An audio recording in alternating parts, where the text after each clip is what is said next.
Assalamualaikum warahmatullahi wabarakatuh. Perkenalkan, nama saya Denny Haryanto. NIM saya 1182671443. Baiklah, saya mahasiswa UIN Suskario semester 7, program studi ilmu hukum, konsentrasi hukum tata negara lokal A. Adapun video ini saya buat ialah untuk melengkapi tugas ujian akhir semester saya pada mata kuliah hukum kebijakan publik.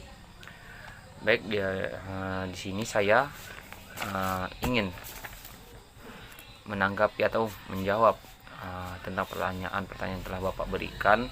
Yang pertama itu mengenai kebijakan apa yang dibutuhkan atau yang perlu dibuat oleh pemerintah Republik Indonesia walaupun pada saat pandemi saat ini, tapi kuliah itu tetap dilaksanakan secara tatap muka atau tidak secara online lagi begitu.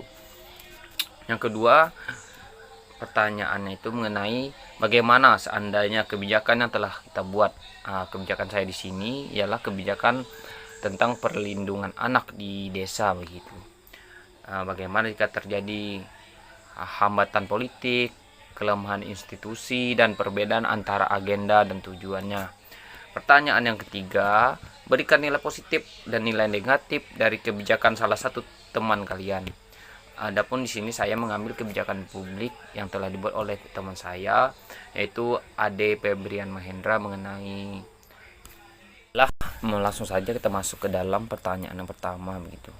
Di sini saya akan memberikan suatu kebijakan yang perlu ditetapkan oleh pemerintah pada saat era pandemi saat ini, tapi kita tetap dapat melaksanakan tatap kuliah secara tatap muka begitu, kuliah secara tatap muka.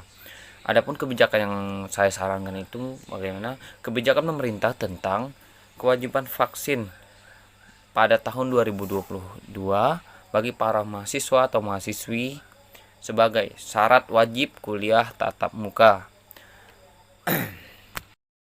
Adapun di sini dasar saya mewajibkan vaksin sebagai syarat sah untuk melakukan kuliah tatap muka pada tahun 2022 karena vaksin dapat memberikan kekebalan tubuh bagi manusia dalam menghadapi virus, apalagi pada saat era pandemi COVID-19 pada saat ini.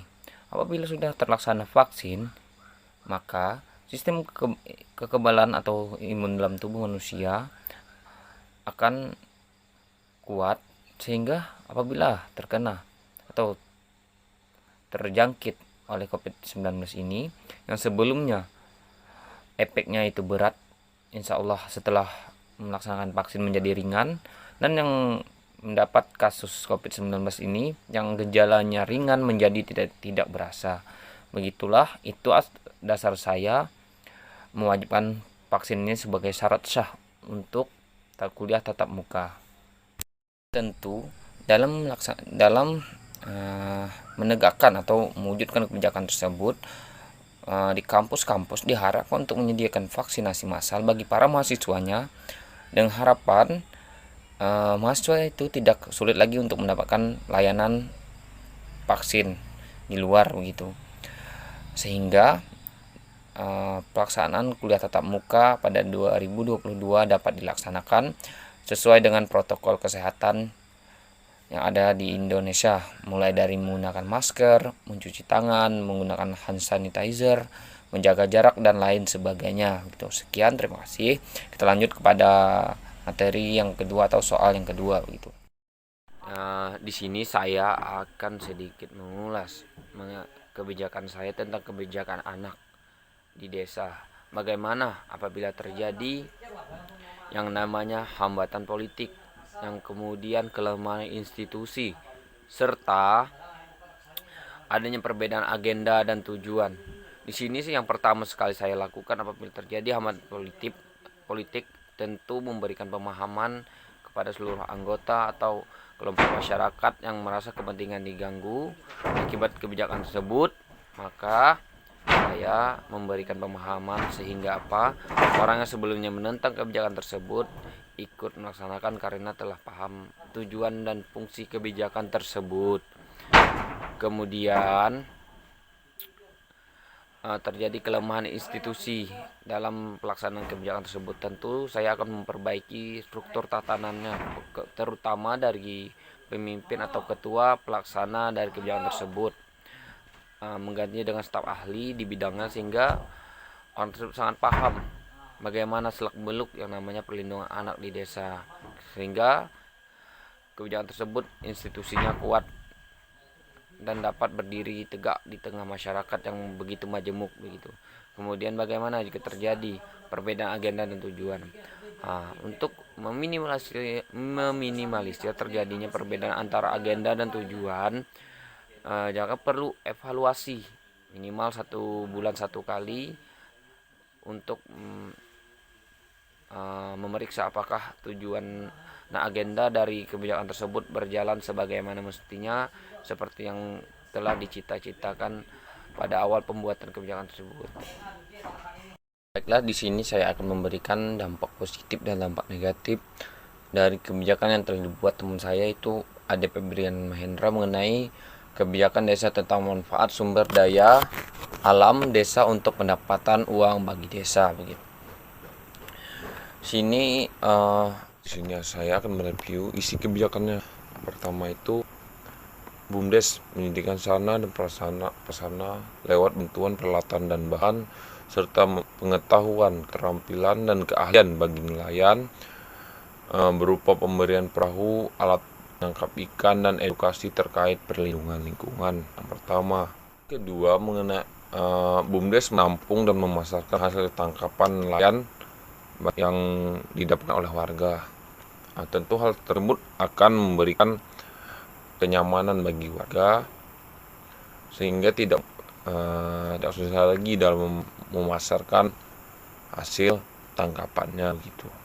Untuk kebijakan yang ketiga, di sini ADP Brian Mahendra juga menyebutkan bahwa adat dan masyarakat ikut mengawasi terhadap pencemaran lingkungan di laut begitu. Hal tersebut tentu untuk melestarikan atau menjaga ekosistem yang ada di laut, sehingga ikan itu tidak habis dan penangkapan ikan itu secara benar, tidak melakukan dengan bom atau lain sebagainya begitu.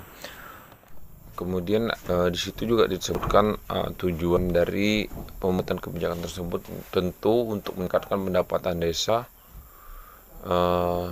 untuk mensejahterakan para nelayan, untuk masyarakat umum, pembangunan infrastruktur dari BUMDes, untuk pengawasan kepada nelayan dan penangkapan ikan.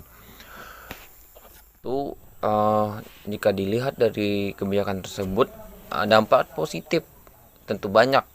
Salah satunya di sini nelayan tentu mendapatkan penghasilan yang stabil. Kemudian meningkatnya pendapatan BUMDes dari hasil pengelolaan penjualan ikan, yang kemudian BUMDes dapat membangun infrastruktur yang diperlukan dari hasil pendapatan tersebut yang berdampak kepada masyarakat desa. Kemudian ikut menjaga ekosistem laut. Tentu jika terjadi pengawasan tersebut, maka ekosistem di laut itu juga ikut terjaga.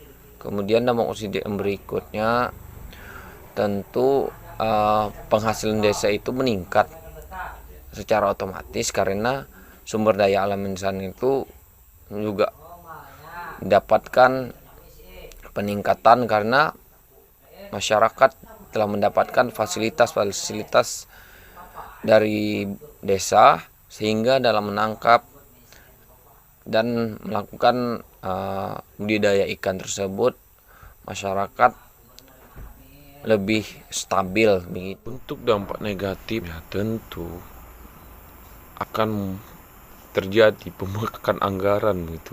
Itu akan sulit menurut saya dilaksanakan di desa karena anggaran tersebut begitu besar. Kemudian kebijakan tersebut juga menurut saya akan merugikan beberapa nelayan, karena dalam pemasarannya masyarakat tidak dapat melakukan pemasaran ikan sendiri, melainkan harus menyetor dulu kepada pihak BUMDes. Itu menurut saya merugikan para nelayan. Kemudian kebijakan tersebut juga akan menimbulkan pertikaian sosial di tengah masyarakat karena adanya perbedaan pekerjaan masyarakat yang ada di desa.